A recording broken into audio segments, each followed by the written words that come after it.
പ്രിയമുള്ളവരെ, തെരഞ്ഞെടുപ്പിനെ ഉത്സവമാക്കിയിട്ട് നമ്മൾ വലിയ ബഹളങ്ങളും ആഘോഷങ്ങളും ഒക്കെ ആയി ഏകദേശം അതിൻ്റെ സമാപനത്തിലേക്ക് എത്തിയിരിക്കുകയാണ്. ഈ തെരഞ്ഞെടുപ്പിൻ്റെ തുടക്കം മുതൽ തന്നെ തെരഞ്ഞെടുപ്പിനെ ഒരു അരാഷ്ട്രീയ മൂഡിൽ കൊണ്ടുപോകാൻ ഇടതുപക്ഷം നടത്തിയിട്ടുള്ള എല്ലാ ശ്രമങ്ങളോടും വിയോജിക്കുകയും ശക്തമായ രാഷ്ട്രീയം ഈ തെരഞ്ഞെടുപ്പിൽ ഉടനീളം പറയാൻ കഴിയുകയും ചെയ്തിട്ടുണ്ട്. പരമാവധി ആളുകളെ കണ്ടിട്ടുണ്ട്, എന്നാലും കാണാൻ കുറേ ആളുകളെ ഇപ്പോഴും ബാക്കിയുണ്ട്. കണ്ടവരായാലും കാണാത്തവരായാലും ഇനിയുള്ള കുറച്ച് സമയം മാത്രമേ ഉള്ളൂ. ഇപ്പോഴും പോയിക്കൊണ്ടിരിക്കുകയാണ്.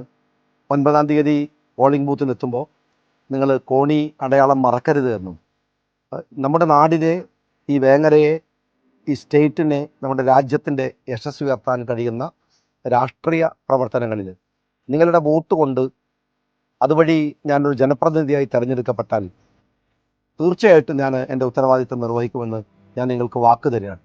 നിങ്ങളൊരു വോട്ട് ചെയ്താൽ, വേറെ ആളുകളെ കൊണ്ട് വോട്ട് ചെയ്യിച്ചാൽ അത് പാഴായി പോകുമെന്ന് നിങ്ങൾക്കൊരിക്കലും തോന്നില്ല എന്നും ഞാൻ എല്ലായിടത്തും പറഞ്ഞിട്ടുണ്ട്. ഒരിക്കൽ കൂടെ ഞാനത് ആവർത്തിക്കുകയാണ്.